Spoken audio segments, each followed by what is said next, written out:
नमस्कार व्यूअर्स, मैं हूं अमीश देवगन और इस हफ्ते ये देश है हमारा में 2024 के बैंड बाजा और बारात पर चर्चा होगी। ये कोई फिल्म नहीं है, ये राजनीतिक कहानी है और सवाल होगा कि 2024 में कौन बैंड बजाएगा, किसका बाजा बजेगा और किसकी बारात निकलेगी। क्योंकि लाव लश्कर के साथ जब पटना में विपक्ष की बैठक हुई तो सवाल उठा कि महागठबंधन की बारात तो सज गई है, लेकिन दूल्हा कौन होगा। इसके बाद कांग्रेस ने कहा कि दूल्हे की चिंता छोड़िए, बारातियों के स्वागत की तैयारी कीजिए, क्योंकि 2024 में महागठबंधन की सरकार तय है। लेकिन बारात निकलने से ऐन पहले ही बारातियों में भागम भाग शुरू हो गई। शरद पवार की खुद की पार्टी दो टुकड़ों में बंट गई और इन सब के बीच विपक्ष को मिल रहे झटकों का सिलसिला यही नहीं थमा। सूरत की कोर्ट के बाद अब गुजरात की हाई कोर्ट ने भी राहुल गांधी को राहत नहीं दी है और मोदी सरनेम मामले में दोषी राहुल की 2 साल की सजा बरकरार रख दी है। यानी मौजूदा स्थिति के हिसाब से राहुल गांधी 2024 का चुनाव नहीं लड़ पाएंगे। और इसी बीच प्रधानमंत्री मोदी ने विपक्ष पर तीखा प्रहार करते हुए, वार करते हुए कहा है कि सभी भ्रष्टाचारी एक साथ आ जाए या फिर कितनी भी साजिश कर ले, भ्रष्टाचारी को मैं छोड़ूंगा नहीं, क्योंकि जो डर जाए उसका नाम मोदी नहीं। लेकिन सबसे बड़ा सवाल है कि एक के बाद एक झटकों के बीच क्या विपक्ष 2024 की मजबूत तैयारी कर पाएगा। आज इसी सवाल पे होगा ये देश है हमारा 2024 का बैंड बाजा और बारात।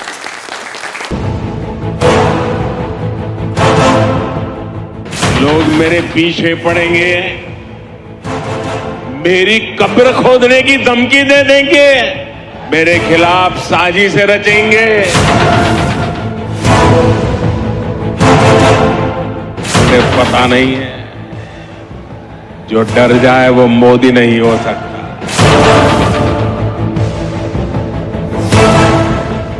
पटना में महागठबंधन की कवायद क्या शुरू हुई, मानो विपक्ष की कोशिशों पर शनि की छाया पड़ गई, क्योंकि विपक्ष का पश्चिम में सबसे मजबूत किला दरक गया।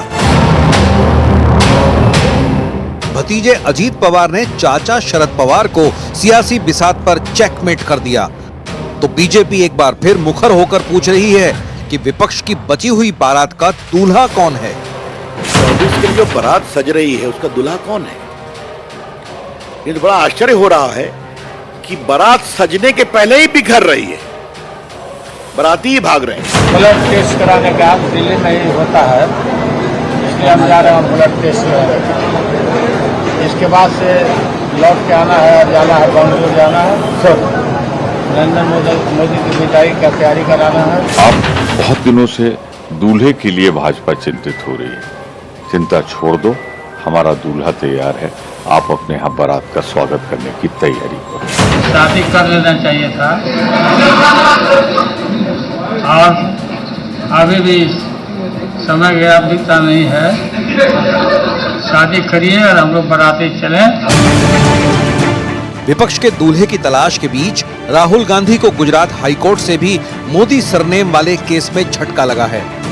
हाईकोर्ट ने निचली अदालत से मिली 2 साल की सजा पर रोक लगाने से इनकार कर दिया। मानहानि के मामले में राहुल गांधी आदतन अपराधी हैं, तो अपमानित करना, बेइज्जत करना, एब्यूज करना राहुल गांधी की फितरत है। दूसरी तरफ प्रधानमंत्री मोदी ने 2024 से पहले इस साल होने वाले सेमीफाइनल के लिए तैयारी शुरू कर दी है। प्रधानमंत्री मोदी ने रायपुर में कांग्रेस पर सीधा हमला बोला। कांग्रेस के कोर कोर में करप्शन है। करप्शन के बिना कांग्रेस सांस भी नहीं ले सकती। करप्शन कांग्रेस की सबसे बड़ी विचारधारा है। अब सवाल यह है कि महाराष्ट्र का झटका महागठबंधन कैसे झेलेगा, और सवाल यह भी कि महाराष्ट्र के बाद किसकी बारी है। क्योंकि जैसी खबरें बिहार से आ रही हैं, वो विपक्ष की बारात के संयोजक नीतीश कुमार की चिंता बढ़ाने वाली है। और सबसे बड़ा सवाल यह है कि मोदी के खिलाफ क्या विपक्ष किसी एक चेहरे पर आम राय बना पाएगा? तो स्वागत है आपका एक बार फिर 2024 के इस बड़े कार्यक्रम में जिसका नाम है बैंड बाजा और बारात। ये कोई फिल्मी कहानी नहीं है, ये राजनीतिक पटकथा है जो बीते हफ्ते हमने देखी। मेरे साथ बात करने के लिए गौरव भाटिया हैं, भारतीय जनता पार्टी के राष्ट्रीय प्रवक्ता, सुप्रीम कोर्ट के सीनियर एडवोकेट। मेरे साथ रोहन गुप्ता है, पार्टी कांग्रेस के प्रवक्ता, खासतौर पर अहमदाबाद से आए हैं आज इस चर्चा में हिस्सा लेने के लिए। मेरे साथ राजकुमार भाटी हैं, प्रवक्ता समाजवादी पार्टी से, जोरदार तालियों से इनका भी अभिनंदन। मेरे साथ बृजमोहन श्रीवास्तव हैं, उनका अभिनंदन है, प्रवक्ता एनसीपी के शरद पवार यानी शरद पवार गुट के।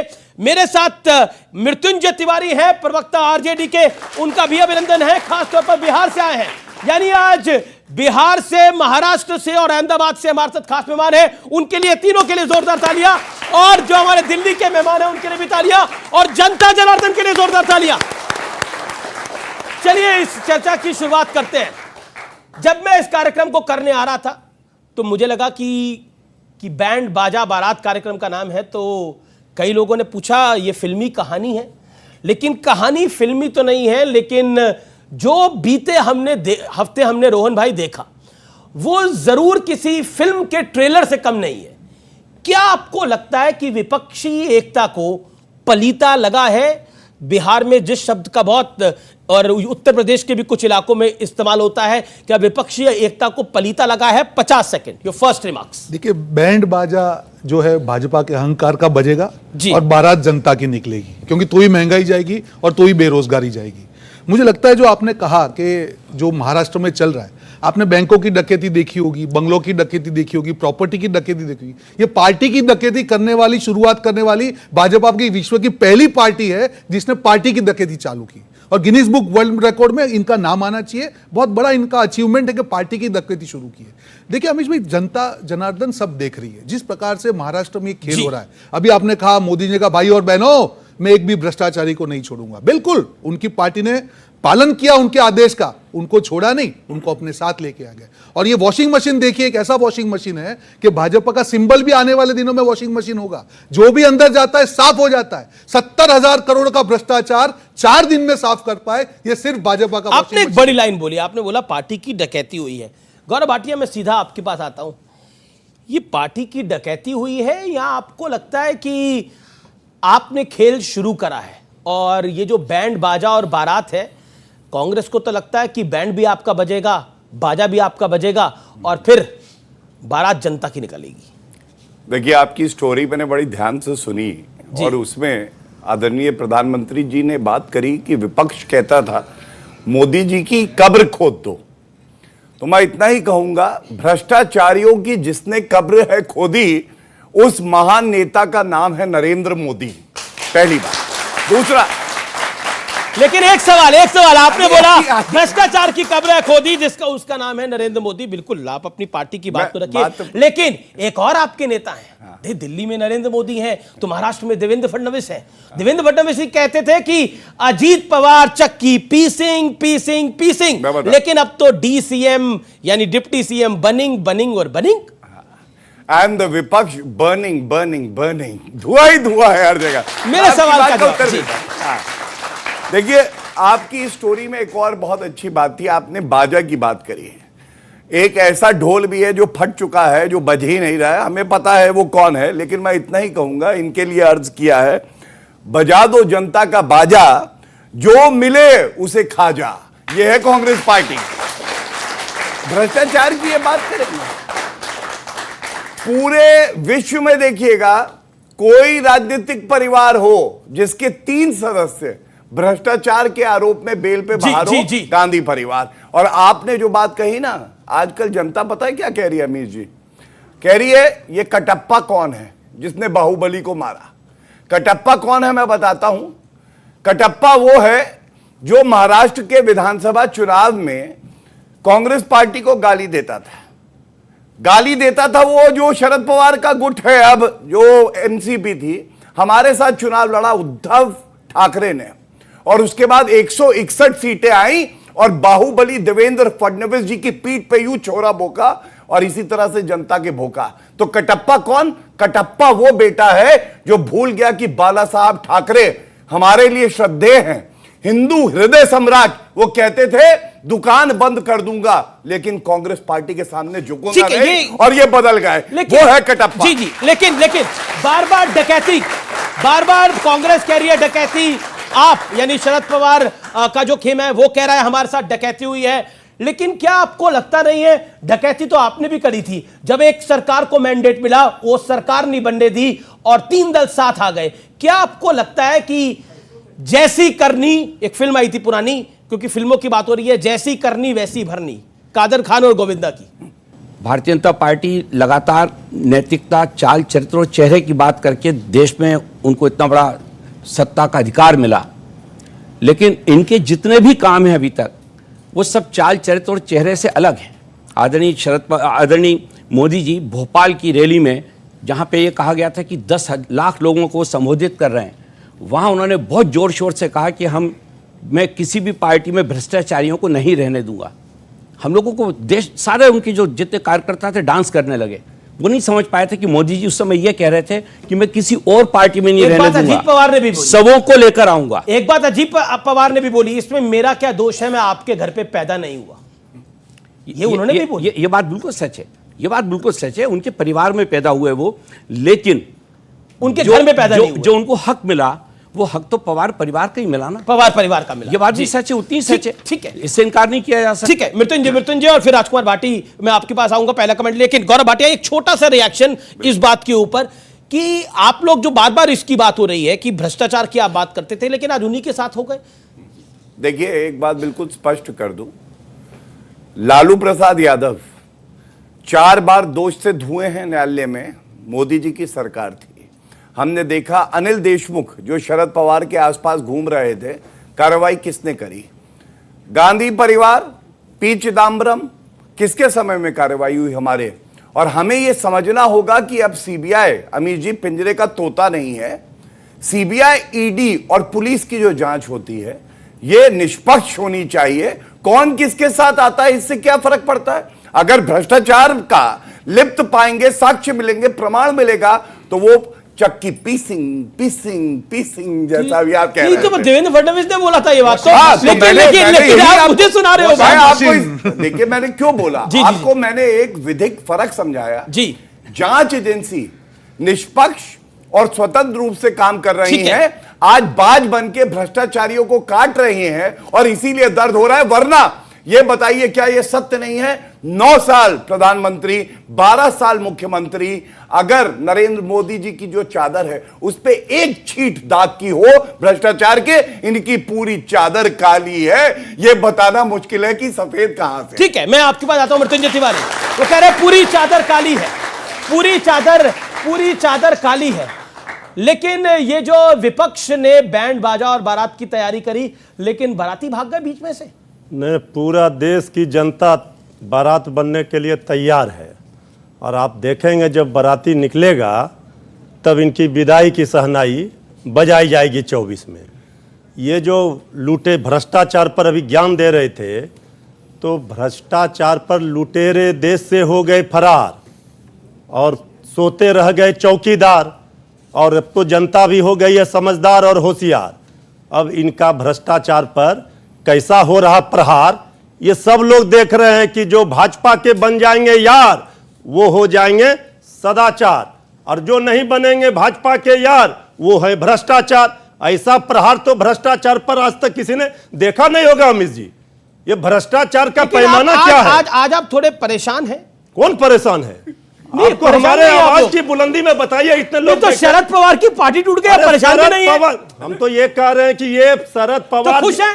शरद पवार जी की पार्टी इन्होंने तोड़ ली। नहीं तो खुश हैं आप? नहीं, हम क्यों खुश होंगे? तो फिर परेशान है? हम खुश हैं जी कि भारतीय जनता पार्टी भयभीत हो गई। लड़ने से पहले ही मोदी ने आज प्रधानमंत्री ने बोला जो मोदी नहीं। अरे जो भाजपा राजनीतिक लड़ाई नहीं लड़ पा रही वो भेज दे रही है आईटी, ईडी, सीबीआई का भाई दिखा रही। अच्छा, आपके अभी तो भेजी थी, आपकी पार्टी तो नहीं टूटी। अरे हमारी हिम्मत है इनको तोड़ने की। और इन्होंने आपकी तोड़ा। हिम्मत है दूसरे को तोड़ने इन्होंने की। महाराष्ट्र में खेल शुरू किया, अंत बिहार में हम करेंगे। मुझे पता है आप अंत आप करेंगे, बोल रहे हैं। लेकिन खबर ये आ रही है कि जेडीयू को आप तोड़ेंगे। नहीं, आप कहां चले गए?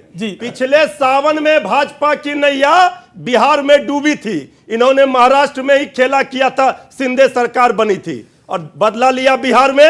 बिहार के बाद हिमाचल साफ, कर्नाटका साफ, फिर महाराष्ट्र में इन्होंने छेड़ा। भूल गए आप, उत्तराखंड भूल गए, उत्तर प्रदेश भूल गए, महाराष्ट्र में इन्होंने छेड़ा है। जी। हम छोड़ेंगे नहीं। अच्छा ठीक है, मैं राजकुमार जी आपको बता रहा हूं, गौरव 30 सेकंड में रिप्लाई दें राजकुमार भाटी।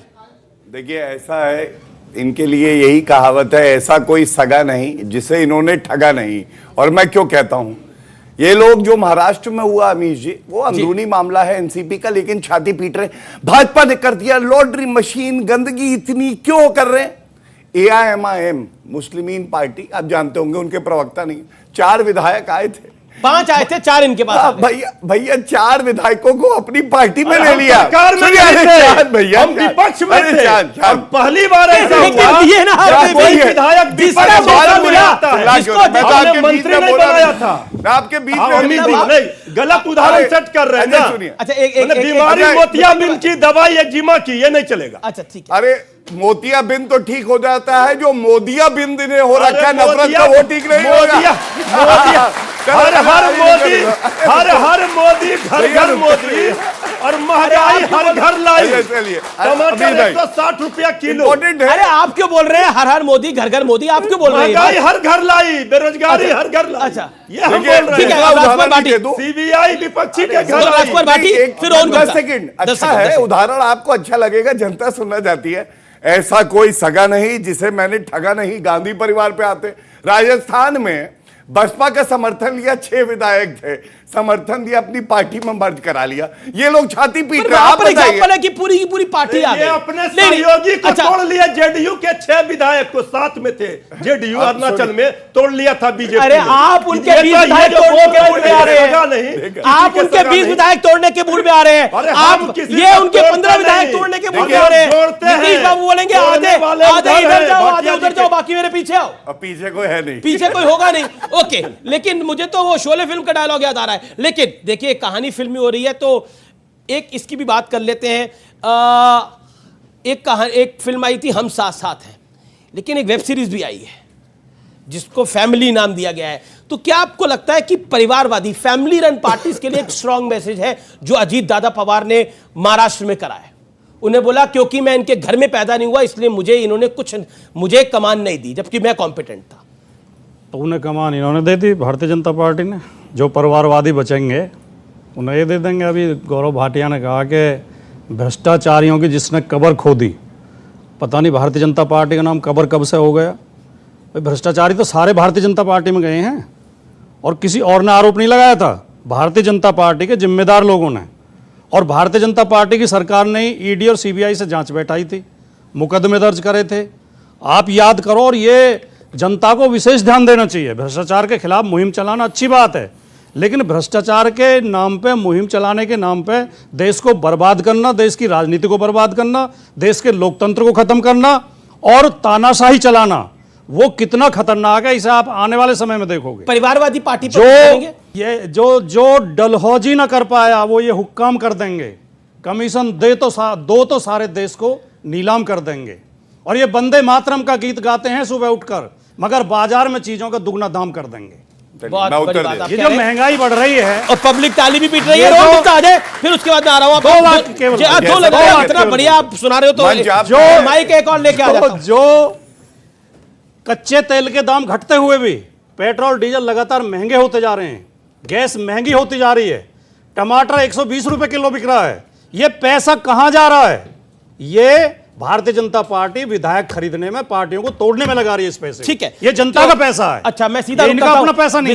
विधायक तो आपने भी तोड़े थे, बीएसपी पूरी की पूरी राजस्थान में शामिल कर ली थी आपने, रोहन गुप्ता, तो आप भी पैसे देके खरीद रहे थे या वहां पे हृदय परिवर्तन हो रहा था? देखिए, यहाँ पे काफी यंग साथी सब बैठे हुए हैं। मैं जब ये डिबेट होती है, एक सीरियस चीज हम सबको समझनी पड़ेगी। जब प्रधानमंत्री जी बोलते हैं, अच्छा बोलते हैं, अच्छे वक्ता है, जो युवा हैं उनसे जुड़ते हैं, उनकी बातें सुनते हैं। 15 अगस्त को प्रधानमंत्री जी ने पूरे देश के सामने कहा था कि मेरी जो मुहिम है भ्रष्टाचार और परिवारवाद के खिलाफ मेरी मुहिम एक चलेगी। मुझे बताइए, जिस अजीत पवार को हमेशा भाजपा ने भ्रष्टाचार और परिवारवाद इन दोनों के नाम पे जिस अजीत पवार पे अटैक किया भाजपा ने, 70,000 करोड़ के करप्शन का प्रधानमंत्री ने आरोप लगाया, अगर उनकी ही पार्टी अगर प्रधानमंत्री की बात नहीं मानती है तो ये प्रधानमंत्री जी का अपमान मैं तो नहीं सहन कर पाऊंगा, भले मेरी पार्टी से नहीं है। मोदी जी का अपमान हम कैसे सहन करेंगे? मोदी जी कहते हैं कि देश में हम शांति बनाए रखेंगे, उनकी पार्टी मणिपुर में शांति नहीं बना पा रही, मैं नहीं सहन करूंगा मोदी जी का अपमान। मोदी जी कहते हैं कि हम महंगाई हटाएंगे, उनकी पार्टी की सरकार में टमाटर 150 रुपए किलो, मैं नहीं सहन करूंगा ये अपमान। मोदी जी कहते हैं कि जनता को हम सारे चुनाव नहीं लड़ पा रहे। प्लीज आप थोड़ा सा समय दे रहा हूं आपको, मैं मेरी बात को राहुल जी चुनाव नहीं मैं आ रहा हूं, उसी पे आ जाऊंगा। पहले मेरे प्रधानमंत्री को बचाने का काम कर लो, इनकी पार्टी तो नहीं बचा पा रही है। प्रधानमंत्री जी ने जो जी बातें की हैं, आज उनकी पार्टी की सरकार में सारी बातें जुमले साबित हो रही है। देश की जनता को समझना पड़ेगा। एक तरफ इन्होंने कहा चक्की पीसिंग, नो चक्की पीसिंग because going on BJP washing machine, क्योंकि जैसे जैसे वॉशिंग मशीन चलेगी चक्की पीसिंग वाले सारे भाजपा में चले जाएंगे। 2 विकेट उखाड़ने हैं, एक एक करके उखाड़ते हैं। पहले समाजवादी पार्टी की बात करते हैं। अहंकार मत रखिए भाई, गूगली नो बॉल नहीं फेंके, ये बता। हालत देखिए, एक आपकी बात को पेशेंट बेचारे हिट विकेट हुए जा रहे, हिट विकेट। ये तो पिच को खोदने वाले लोग हैं, ये क्रिकेट क्या खेल। ये लीजिए आगे चारा घोटाला वाले, कहीं चारा मिलेगा खाने के लिए? इनके पास तो कोई चारा नहीं है, चलिए एक एक करके इनके पास कोई चारा नहीं है। आप लोग अंपायर को उठा लेंगे, ये मैच आप थोड़ी खेलते तो अंपायर को उठा लेंगे, इनकी तो आदत है। वो कह रहे हैं आप मैच नहीं खेलते, अंपायर ही उठा लेते हैं। वर्ल्ड कप की ट्रॉफी खुद ही अपने घर में छुपाने वाली जिन्होंने इमरजेंसी लगाई थी ना, वो इंदिरा गांधी ही थी। इसलिए हमें ना ज्ञान दे कि कैसे खेला जाता है मैच। आप में दम नहीं और फिर आप चिल्लाने लगते हैं भैया अंपायर मिल गया। अहंकार। 40 सेकंड सुनिए। हाँ देखिए, सबसे पहले समाजवादी पार्टी, आपने वंशवाद की बात करी और भ्रष्टाचार, ये क्या है मैं आपको बताता हूं। इन्होंने कहा कि ऐसा नहीं है कि जो है महंगाई बढ़ गई है हमारे टाइम। अरे भैया 200 रुपए की टोटी सरकारी बंगले से चुराई इसी पार्टी ने। आप बताइए ये जनता की सेवा करेंगे? दूसरी बात, ये जो युवा बैठे हैं ना, मैं आपको बताता हूं, जितना मौका अखिलेश यादव को मिला है या राहुल गांधी को, जो प्रोडक्ट लॉन्च नहीं होता है, अगर इन युवाओं को मिल जाए तो कहां से कहां पहुंच जाए। मैं गिनवाता हूं आपको। मुलायम सिंह यादव राष्ट्रीय अध्यक्ष थे, अखिलेश यादव मुख्यमंत्री थे, शिवपाल यादव प्रदेश के अध्यक्ष थे, रामगोपाल यादव लीडर थे राज्यसभा में, अक्षय यादव, तेज प्रताप यादव। अरे भैया सारे यादव, अगर कोई और परिवार का आता था तो दूसरे जो वरिष्ठ नेता थे उसको कहते थे सरक जाओ, तुम भैया बाद में आना, ये इज्जत होती थी। योग्यता की जगह कहां थी? योग्यता की जगह है तो भारतीय जनता पार्टी में है। नरेंद्र मोदी जी, जेपी नड्डा जी, अमित शाह जी एक परिवार से नहीं आए, उन्होंने पोस्टर लगाए, मेहनत करी, पसीना बहाया तो यहां तक पहुंचे। जनता आशीर्वाद देती है। ये फर्क मेरा काउंटर सवाल, अजीत पवार, मुझे आप 10 सेकंड जरूर देंगे। अजीत पवार परिवार से आए कि नहीं आए? सुन, अब मैं बताता हूं। जवाब। आपने जो बात कही अजीत पवार, पहली बात तो मैं एनसीपी का प्रवक्ता नहीं हूं, लेकिन मैं फिर भी एक बात कहूंगा। आप वरिष्ठ पत्रकार हैं अमीश जी, योग्यता की बात हो, अजीत पवार ने संगठन संभाला था या सुप्रिया सुले ने? मेहनत किसने करी, किसका नाम है? और अगर अजीत पवार ने कहा कि मेरी गलती यह है कि मैं उस मां की कोख से पैदा नहीं हुआ जिसको आप आगे बढ़ाना चाहते हैं, तो मैं समझता हूं फिर से बात यह आती है योग्यता किसकी ज्यादा है। देखिए मैं इतना ही कहूंगा, इन्होंने अभी कहा कि मोदी जी ने कुछ कहा, उनका अपमान हम नहीं सहेंगे। अरे भैया हम भी राहुल गांधी का अपमान नहीं सहेंगे। राहुल गांधी कहती थी टीएमसी जो है बहुत बड़ी भ्रष्टाचारी पार्टी है। अरे भैया वो बिहार में महाठगबंधन की जो बैठक हुई, टीएमसी के साथ क्यों बैठे थे? इन्होंने कहा मनीष सिसोदिया गिरफ्तारी ईडी की बहुत अच्छी है। हम भी राहुल गांधी का अपमान नहीं सहेंगे। क्यों भैया उनके साथ बैठे थे जब अरविंद केजरीवाल आए? अरे ये वो दोगले हैं।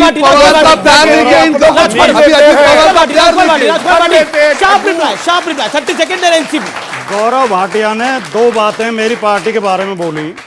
अगर ये कोई तथ्यात्मक आलोचना करते, कुछ आंकड़े पेश करते, कुछ सबूत दिखाया तो मुझे भी अच्छा लगता। नहीं बीच में तो मैं चिल्लाया नहीं था, मैं तो शांति से सुन रहा था। मैं भी शांति से सुन धैर्य के साथ। आपने एक बात बोली, सच्चा आदमी हमेशा धैर्य से मानता हूं आप सच्चे आदमी, अखिलेश यादव की जगह आपको होना चाहिए, परिवार से नहीं है। मैं तो कह रहा हूं नुकसान कर रहे हैं सब बोलकर।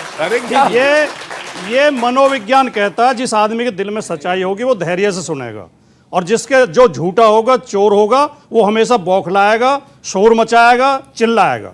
मैंने बहुत धैर्य से आपकी बात सुनी। इन्होंने 2 बातें कही।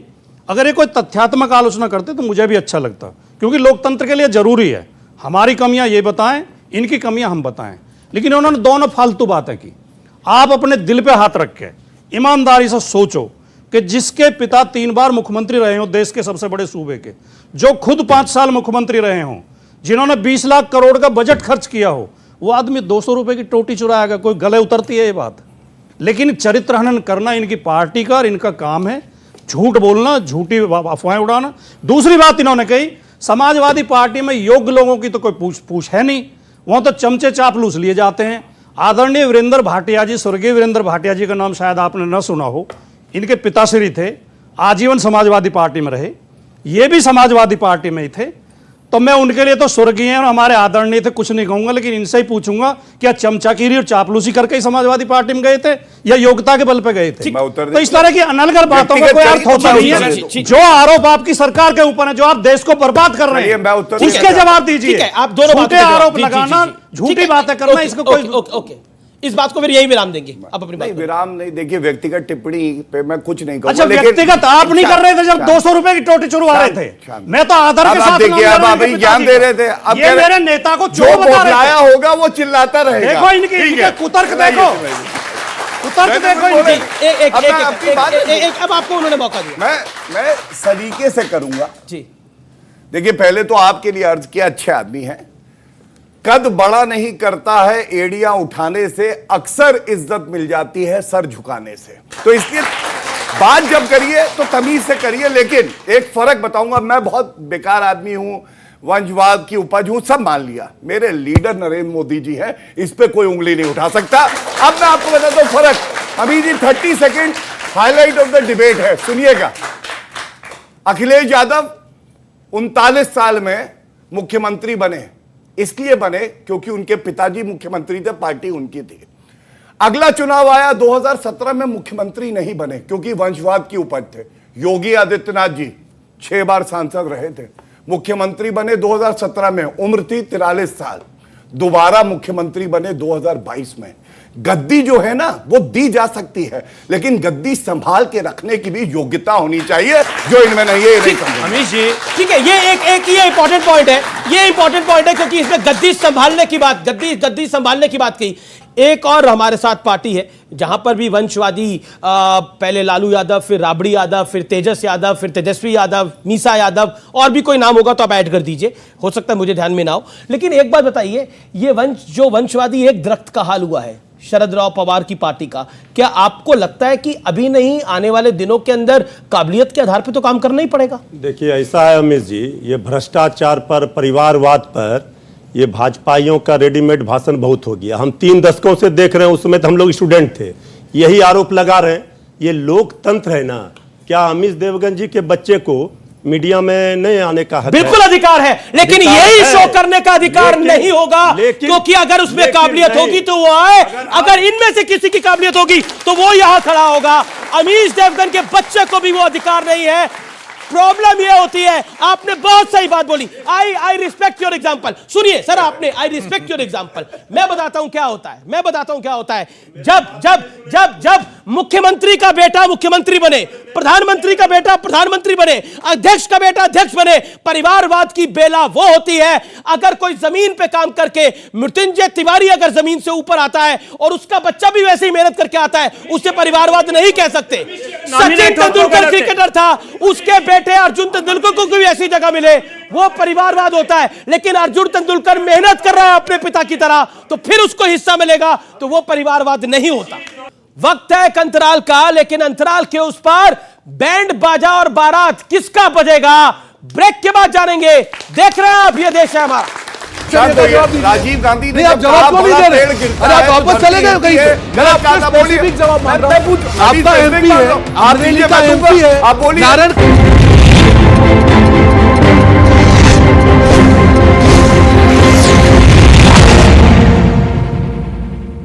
26 states, 1200 किसान बने कांग्रेस के युवराज। हरियाणा में सोनीपत में किसानों के बीच पहुंचे राहुल गांधी। धान रोपने के लिए कीचड़ भरे खेत में उतरे राहुल गांधी। पश्चिम बंगाल में पंचायत चुनाव जारी, मौके पर सेंट्रल फोर्सेस तैनात। चुनाव के दौरान हुई हिंसा। कर्नाटक के बेलगावी में दिल दहला देने वाली वारदात, जैन मुनि की निर्मम हत्या, 9 टुकड़े कर बोरवेल में फेंका गया शव। यूपी एटीएस ने गोरखपुर में आईएसआईएस के संदिग्ध आतंकी मोहम्मद तारिक अतहर को किया गिरफ्तार। एटीएस ने तारिक का किया जिहादी विचारधारा पर मॉड्यूल तैयार करने का दावा। दिल्ली में कुछ घंटों की बारिश ने खोली पोल, पौष इलाकों में सांसदों के आवास भी डूबे। एलजी ने प्रशासन को जल जमाव से निपटने के दिए निर्देश। राजमाता देवेंद्र कुमारी सिंहदेव मेडिकल कॉलेज का लोकार्पण। CM Bhupesh Baghel, deputy CM TS Singhdeo ने किया वर्चुअली उद्घाटन। सरगुजा संभाग के लोगों को मिलेगी बेहतर स्वास्थ्य सुविधा। पीएम के मंच पर छत्तीसगढ़ महतारी की तस्वीर पर सीएम भूपेश बघेल का बयान। अभी छत्तीसगढ़ी में ही बोलेंगे, वोट जो बटोरना है। डिप्टी सीएम टीएस सिंहदेव ने बीजेपी पर साधा निशाना, कहा हम लोग आज नई पिक्चर कर रहे हैं लॉन्च। बीजेपी के जय वीरू की जोड़ी वाले बयान पर किया पलटवार। छत्तीसगढ़ महतारी पर गरमाई सियासत। पूर्व मंत्री केदार कश्यप का बयान, कांग्रेस प्रदेश के लोगों के साथ करती रही है अन्याय और शोषण। दुर्ग में आरक्षक से मारपीट पर आरोपी गिरफ्तार। मामूली विवाद पर आरोपियों ने की थी मारपीट। गिरफ्तार आरोपियों में 2 भाई और उनकी मां शामिल। गुना में लाडली बहना सम्मेलन में शामिल हुए सीएम। 134 करोड़ से ज्यादा के विकास कार्यों की दी सौगात। कांग्रेस पर जमकर किया प्रहार। सीधी कांड पर वीडी शर्मा का सबसे बड़ा दावा। न्यूज 18 से बोले, कमलनाथ सरकार के समय का है ये वीडियो। कांग्रेस से फैला रहे भ्रम और झूठ। ग्वालियर के डबरा मामले पर गृह मंत्री नरोत्तम मिश्रा का बयान, दोषियों को किसी भी कीमत पर नहीं बख्शेंगे। मामला कर लिया गया है दर्ज, बाकी दोषियों को जल्द से जल्द करेंगे गिरफ्तार। डबरा की घटना को लेकर कांग्रेस नेता अरुण यादव ने किया ट्वीट, लिखा दबंगों की एमपी में गुंडागर्दी जारी। गृह मंत्री नरोत्तम मिश्रा का मांगा इस्तीफा। भिंड विधायक संजीव सिंह कुशवाहा के तीखे तेवर, कलेक्टर के सामने कर्मचारी को लगाई फटकार। पाइपलाइन बिछाने के काम में लापरवाही पर लगाई फटकार। जबलपुर में महिला अधिकारी पर ट्रैफिक कांस्टेबल को थप्पड़ मारने का आरोप। ड्यूटी पर देरी से पहुंचने पर मारा थप्पड़। एसपी तुषार कांत ने दिए जांच के आदेश। मुरैना में कॉलेज में परीक्षा देने गए छात्रों का हंगामा। कॉलेज प्रबंधन के खिलाफ नारेबाजी और प्रदर्शन। रुपए लेकर नकल नहीं करवाने का लगाया आरोप। सिवनी में स्कूल जा रही मासूम पर कुत्तों ने किया हमला। 5 साल की छात्रा को कुत्ते ने किया घायल। मासूम की हालत गंभीर। ग्वालियर के बीएड कॉलेज में छात्रों के डांस का वीडियो वायरल। पीले पीले मेरे राजा गाने पर जमकर झूमे। कोल्ड ड्रिंक की बोतल सिर पर रखकर छात्रों ने किया डांस। अशोकनगर में दुकानदार की अनोखी स्कीम। मोबाइल खरीद पर 2 किलो टमाटर फ्री। बाजार में 160 रुपए से 180 रुपए किलो बिक रहे हैं टमाटर। राजमाता देवेंद्र कुमारी सिंहदेव मेडिकल कॉलेज का लोकार्पण। CM Bhupesh Baghel, deputy CM TS Singhdeo ने किया वर्चुअल उद्घाटन। सरगुजा संभाग के लोगों को मिलेगी बेहतर स्वास्थ्य सुविधा। पीएम के मंच पर छत्तीसगढ़ी महतारी की तस्वीर पर सीएम बघेल का बयान। अभी छत्तीसगढ़ में ही बोलेंगे, वोट जो बटोरना है। डिप्टी सीएम टीएस सिंहदेव ने बीजेपी पर साधा निशाना, कहा हम लोग अब नई पिक्चर कर रहे लॉन्च। बीजेपी के जय वीरू की जोड़ी वाले बयान पर किया पलटवार। छत्तीसगढ़ महतारी पर गरमाई सियासत। पूर्व मंत्री केदार कश्यप का बयान, कांग्रेस प्रदेश के लोगों के साथ करती रही है अन्याय। दुर्ग में आरक्षक से मारपीट का आरोपी गिरफ्तार। मामूली विवाद पर आरोपियों ने की थी मारपीट। गिरफ्तार आरोपियों में 2 भाई और उनकी मां भी शामिल। बिलासपुर में सरेआम 5 लाख रुपए की उठाई गिरी। कार का शीशा तोड़कर 5 लाख रुपए उड़ा ले गए बदमाश। कॉपी किताब खरीदने आया था ट्रांसपोर्टर। रायपुर के कमल विहार में मिली शख्स की लाश, सर पर और चेहरे पर चोट के निशान। मामले की जांच में जुटी पुलिस। दुर्ग में नशे के सौदागर गिरफ्तार। 912 प्रतिबंधित कैप्सूल जब्त। मोहन नगर पुलिस ने की कार्रवाई। बिलासपुर में भरभरा कर गिरी बिल्डिंग, बाल बाल बचे लोग, टला बड़ा हादसा। अंबिकापुर में टमाटर व्यापारी से लूट मामले में 2 आरोपी गिरफ्तार। आरोपियों से 35,000 रुपए और मोबाइल जब्त। व्यापारी से 80,000 सहित मोबाइल की हुई थी लूट। तेलंगाना में गरजे पीएम मोदी। तेलंगाना सीएम पर साधा निशाना, केसीआर मतलब सबसे भ्रष्ट सरकार। तेलंगाना में गरजे पीएम मोदी। तेलंगाना सीएम पर साधा निशाना, कहा केसीआर मतलब सबसे भ्रष्ट सरकार। शरद पवार ने भरी हुंकार, कहा नहीं हूं मैं थका, फिर से पार्टी खड़ा करके दिखाऊंगा, करूंगा पूरे महाराष्ट्र का दौरा। नेता से किसान बने कांग्रेस।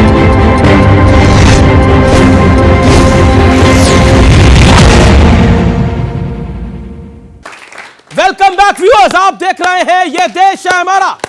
देखिए एक बात पक्की है, दम होगा तो बौखलाएगा भाषण कोई खूब नहीं। देंगे, राशन का ठिकाना है अरे भैया, राशन तो भैया डाटा खूब दिखाएंगे, आटा मिल नहीं रहा, हाँ। टमाटर मिल नहीं रहा, मिर्ची हो गया अमीर जी 160 नहीं, रुपया। सुनिए। अरे काहे मिर्ची अरे खा एक- रहे? नहीं, मिर्ची खाएंगे, काहे मिर्ची खा रहे इतनी?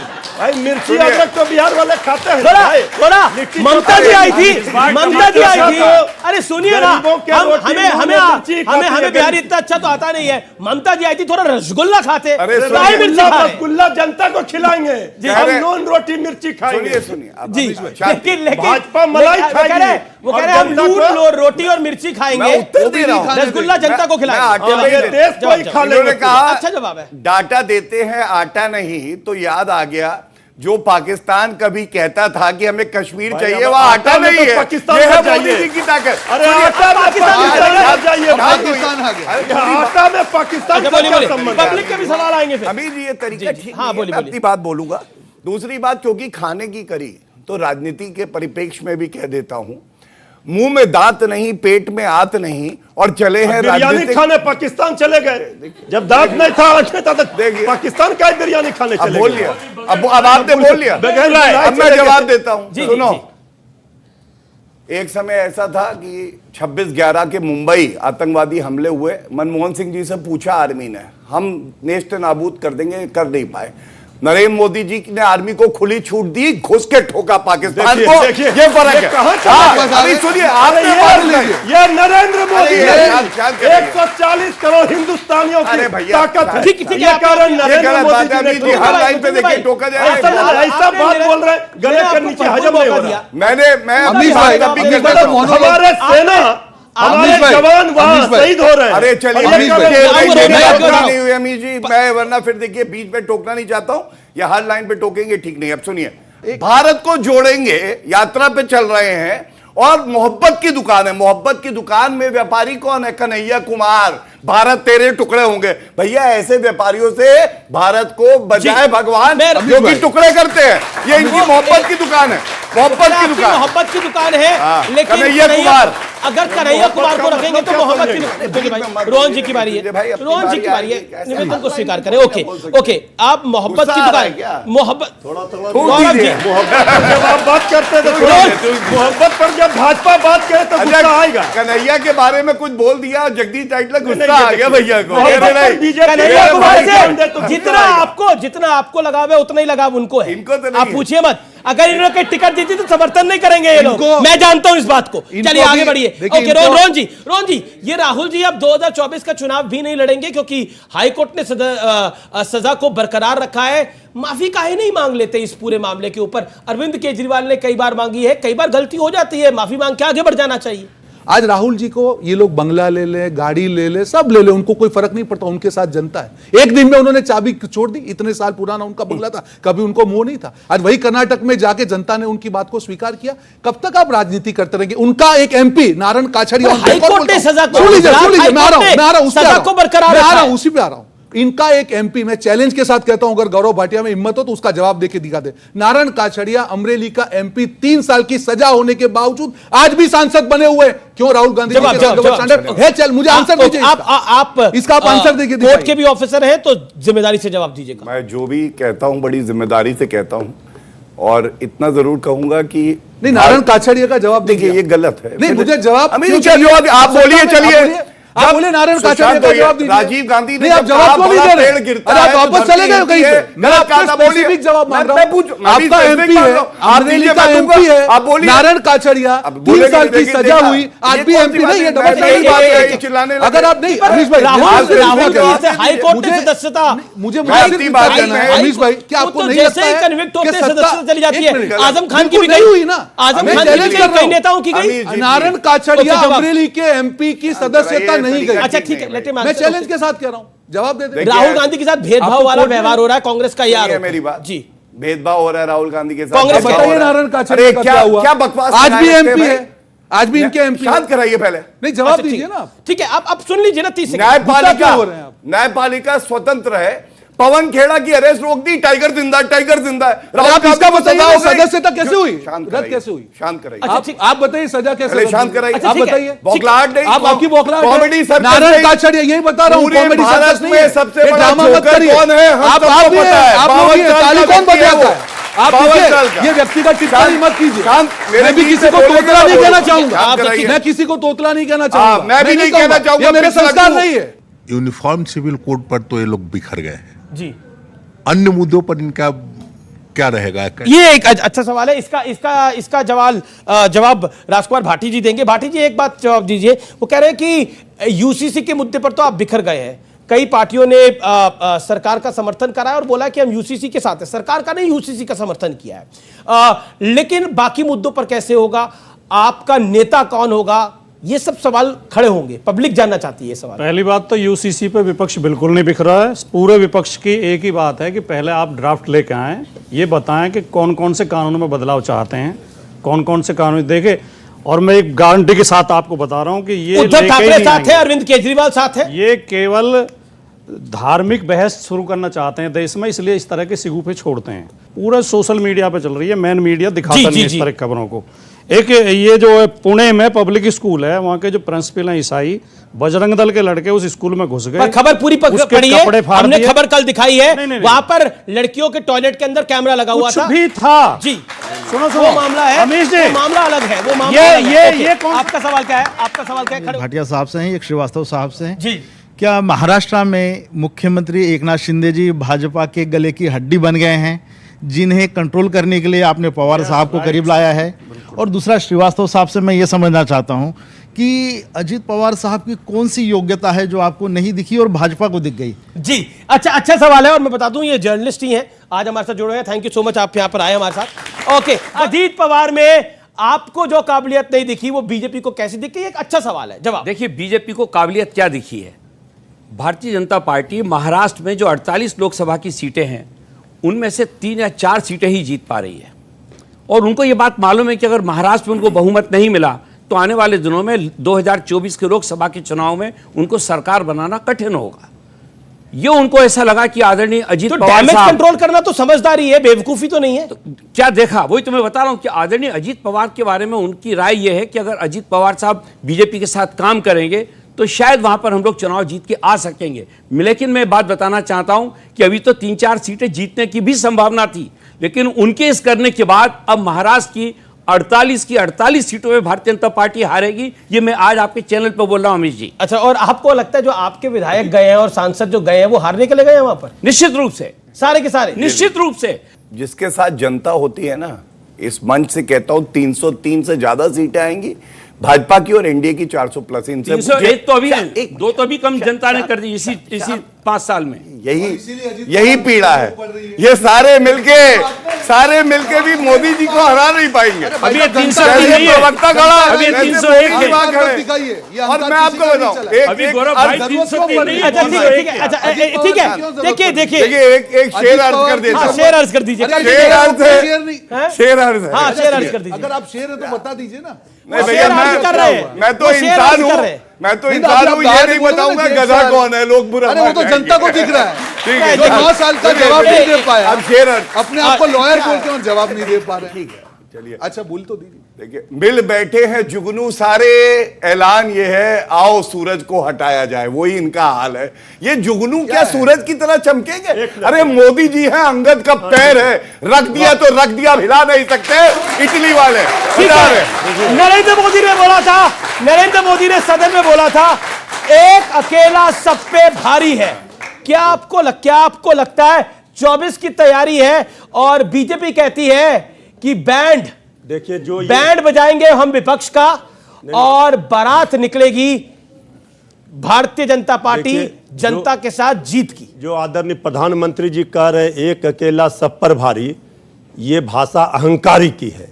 और अहंकार तो आप जानते हैं कि लोकतंत्र में तानाशाही, अहंकारी, हिटलरशाही जब नहीं चली है तो फिर मोदी जी की भी नहीं चलेगी जी। ये देश की जनता मांग रही है अमीश जी, रोटी, कपड़ा और मकान। और जब ये मांग करती है तो बीजेपी हो जाती है लेकिन परेशान। जनता एक और कह रही है, अब नहीं चलेगी परिवारवाद की दुकान। अरे परिवारवाद तो पूरे देश की जनता परिवार है। हमारा परिवार गरीब, मजदूर, किसान, नौजवान है। और इनका परिवार कौन है? पूंजीपतियों और उद्योगपतियों के बल पर ये गरीबों के आवाज को दबाना चाहते हैं। राजकुमार भाटी जी ने कहा कि हमारी बहन बेटी के खिलाफ कुछ गलत हो रहा है तो पुलिस आएगी। बहन बेटी के साथ अगर गलत होता है तो पुलिस का इंतजार करेंगे क्या हम लोग? पुणे के वाले लेकिन कानून का नहीं, आपकी बात सही है, लेकिन कानून का तो रिस्पेक्ट करने पड़ेगी। राजकुमार भाटी, जवाब। अगर ये बात आपने कहा वो जिम्मेदार प्रिंसिपल थे तो उनकी जिम्मेदारी थी ना बाथरूम को चेक करना। अच्छा ठीक है, ठीक। अगर ये बात किसी और ने कही होती, किसी और ने, तो ये उसे देशद्रोही ठहरा देते। जिस व्यक्ति को इस देश के कानून पर विश्वास नहीं है, पुलिस और फौज पर विश्वास नहीं है, वो इस देश का सच्चा नागरिक नहीं है, वो देशद्रोही है। आपको पुलिस पे विश्वास नहीं है, आपको पुलिस पे विश्वास नहीं है, ठीक है, वो सरकार नहीं है, भारतीय जनता पार्टी की सरकार। और सवाल किसके पास है?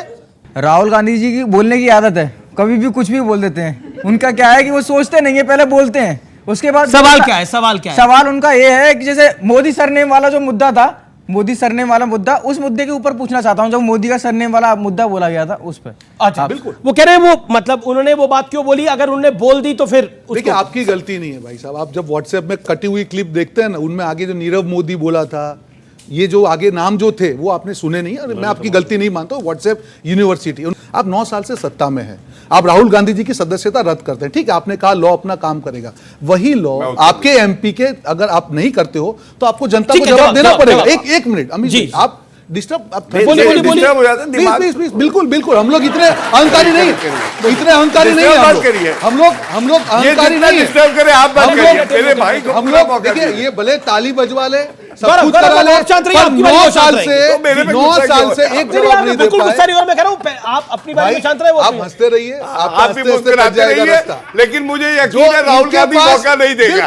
बिल्कुल 9 साल से जो पार्टी सत्ता में है, आज अपने दोगलेपन का जवाब नहीं दे पाई। और भाई साहब के बाल बहुत अच्छे हैं, मैं सुरक्षा ऊपर वाले से कहूंगा कि उस्तरा लेके ना घूमे। ये अहंकार महाराष्ट्र में टूटा था, 2024 में उस्तरा आपके सर पे घूमेगा। कितनी सीटें कांग्रेस की बता दीजिए? जनता तय करेगी। बिल्कुल अहंकार नहीं। सरकार कांग्रेस पार्टी की बनेगी, जनता तय करेगी। कांग्रेस पार्टी की बनेगी, मैं कह रहा हूं सीटें कितनी आएंगी? जनता तय करेगी। पीएम कौन होगा? जनता तय करेगी। जनता तय करेगी, बिल्कुल। हम अहंकारी नहीं है, बिल्कुल करेगी। मेरे भाई ने एक बहुत कितनी सीटों पे उस्तरा घूमेगा सवाल पूछा, और मैं समझता हूं कि बहुत वाजिब सवाल था। यहां से उत्तर क्या आया था, आपने जब बताया लड़कियों के टॉयलेट के बाहर कैमरा लगा था, तो इन्होंने कहा जो भी हुआ कुछ भी नहीं करना चाहिए। बजरंग दल को अधिकार है क्या गुंडागर्दी करने का? नहीं, आप जवाब। अरे आप क्यों गुंडागर्दी कर रहे हैं? मेरे भाई है, गले लगी है, आप क्यों मुझे ऐसे ताड़ रहे हैं यार? बंद करिए गुंडागर्दी करना चाहते हैं आप, प्रिंसिपल को पीटेंगे जाके, पुलिस में मुकदमा दर्ज कराते। कानून है, कानून का राज है। आप भूल गए, इस तरह अगर गुंडागर्दी करेंगे, ये वो पार्टी है,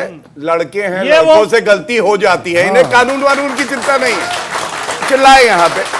दूसरा, अभी यहाँ पे बात हुई, उन्होंने कहा राहुल गांधी ने ऐसा कहा वैसा कहा। इन्होंने कहा व्हाट्सएप यूनिवर्सिटी से ज्ञान लेके आते हैं। जनता व्हाट्सएप यूनिवर्सिटी से ज्ञान नहीं लेके आती है। जनता व्हाट्सएप बना देती है। हमारे देश की न्यायालय को व्हाट्सएप यूनिवर्सिटी बुलाते हैं। हाई कोर्ट ने फैसला दिया, ये किसी व्हाट्सएप का तो फैसला नहीं है, हाई कोर्ट का। आपने उस कौन का लड़का था जिससे सवाल पूछा था, आपने इनको बोल दिया कि इनका जो ज्ञान है ये व्हाट्सएप यूनिवर्सिटी का है। हाई कोर्ट ने जो फैसला दिया वो व्हाट्सएप यूनिवर्सिटी का ज्ञान है। देखिए, ये लॉयर हैं तो भी इनका ये हाल है, कहां से कहां बात को जोड़ रहे हैं। मैंने क्या कहा, 10 सेकंड, राहुल गांधी, उन्होंने राहुल गांधी जी की स्पीच का कहा। मैंने ये कहा, अगर पूरी स्पीच आप देखते हैं, उन्होंने नीरव मोदी की बात की, और ऐसे मोदी बात जो देश के छोड़ के चले। पहली बात। दूसरी बात, आज इतने लॉयर हैं, आज इनको ये नहीं मालूम है आज सदस्यता रद्द कौन करता है? सदस्यता कौन रद्द करता है? सरकार रद्द करती है। आज राहुल गांधी जी की अगर सदस्यता रद्द होती है तो इनके सांसद की रद्द क्यों नहीं होती? पर कोर्ट में गए ना, सदस्यता रद्द करती है। अमीश भाई, आपको अपना नॉलेज आप कोर्ट में गए ना सर, कोर्ट में तो गए आप, कोर्ट में राहत नहीं मिली ना, कोर्ट ने बोला माफी मांग लेते, राहुल जी माफी मांग लेते। बात सदस्यता रद्द करने की है, ठीक है, आप नहीं समझ रहे। सुनिए, एक और बात बता, सदस्यता रद्द तो ये वही ऑर्डिनेंस है जो राहुल जी ने फाड़ा था। ये वही ऑर्डिनेंस है जो राहुल जी ने फाड़ा था, जिसमें लालू यादव, जिसमें इनसे पूछ के देखिए, इस व्यक्ति को देखिए, लालू यादव के लिए ऑर्डिनेंस फाड़ा था और वही ऑर्डिनेंस भारी पड़ गया। ये विधि का विधान था, ये विधि का विधान था। और अब बात व्यूअर्स मंदिरों में ड्रेस कोड की। प्रदीप मिश्रा मशहूर कथावाचक हैं, इनके एक बयान ने बड़ी बहस को जन्म दे दिया है। और दरअसल प्रदीप मिश्रा मंदिरों में ड्रेस कोड के खिलाफ है। प्रदीप मिश्रा का कहना है कि भगवान को कपड़ों से कोई मतलब नहीं है, उनका लेना देना तो भक्त की आस्था और श्रद्धा से है। मेरा सवाल है कि क्या आप अपने वर्क प्लेस में नाइट सूट पहनकर जाते हैं क्या? जवाब होगा बिल्कुल नहीं। अगर आप वकील हैं तो क्या आप कोर्ट में जीन्स टी शर्ट पहनकर जा सकते हैं? तो इसका भी जवाब है बिल्कुल नहीं। अगर आप दोस्तों के साथ पार्टी करते हैं तो क्या आप शादी का लहंगा या शेरवानी पहनकर जाते हैं? जवाब होगा नहीं। तो मंदिरों में आपके कपड़े कैसे हो, इस पर विवाद क्यों है? ये तो कॉमन सेंस यानी सामान्य ज्ञान की बात है कि मंदिर आस्था का प्रतीक है, केंद्र है, फैशन शो का कोई ऑडिटोरियम नहीं। वहां लोगों को ईश्वर में लीन होने के लिए जाना चाहिए या फिर अपनी फैशन स्किल के प्रदर्शन के लिए। हमें कोई अधिकार नहीं है कि हम मंदिरों में अपने असभ्य कपड़ों के जरिए दूसरों को असहज महसूस कराएं। आजादी सबका अधिकार है, लेकिन आजादी के साथ जिम्मेदारियों का बोझ भी आता है। जिम्मेदारियां निभाए बिना आजादी का आनंद बेहद खतरनाक साबित हो सकता है। लोगों को जिम्मेदारी का एहसास हो, इसके लिए बीते 2 महीनों में कई मंदिरों ने ड्रेस कोड लागू कर दिया है। जुलाई 2023 में जम्मू कश्मीर के बावे वाली माता का मंदिर, जुलाई 2023 में ही हरिद्वार के दशेश्वर महादेव मंदिर, ऋषिकेश का नीलकंठ महादेव मंदिर, जून 2023 में सहारनपुर का श्री भूतेश्वर महादेव मंदिर, जून 2023 में ही खाटू श्याम मंदिर और मां वैष्णो देवी के दरबार में भी समेत देश के कई और मंदिरों में ड्रेस कोड लागू कर दिया गया है। ऐसे ही व्यवस्था गुरुद्वारों में भी है। पुरुष हो या महिलाएं, आपके कपड़े सभ्य और आपका सिर ढका होना चाहिए। मस्जिदों में भी पूरा शरीर ढका होने का नियम है, पूरी दुनिया में फॉलो भी इसे किया जाता है। चर्च में जाते वक्त भी ध्यान रखा जाता है कि श्रद्धालु के कपड़े वहां मौजूद दूसरे लोगों को असहज ना करें। याद रखिए, बेलगाम आजादी का वही नतीजा होता है जैसा हमने केदारनाथ और बद्रीनाथ धाम में रील्स के पागलपन में उछलते कूदते युवाओं के रूप में देखा है। इसका नतीजा यह हुआ कि मजबूरन अब केदारनाथ और बद्रीनाथ धाम में रील्स बनाने पर प्रतिबंध लगा दिया गया है। सोचिए, अगर मंदिरों में ड्रेस कोड खत्म कर दिया जाए तो आजादी की सीमाएं न जाने कहां और किस हद तक लांघी जाएगी। इसलिए मेरी आपसे प्रार्थना है कि इस संवेदनशील मुद्दे पर बेहद ध्यान से कोई फैसला लीजिएगा, क्योंकि इसका असर सिर्फ आप पर नहीं बल्कि पूरे समाज पर पड़ेगा। इसीलिए मैंने सोचा आज आपसे इस संवाद को करूं और खास तौर पर मैं अपने युवा भाइयों को आज कहना चाहता हूं कि आपके लिए आजादी बहुत महत्वपूर्ण है, लेकिन जिम्मेदारी भी उतनी महत्वपूर्ण होनी चाहिए। नमस्कार।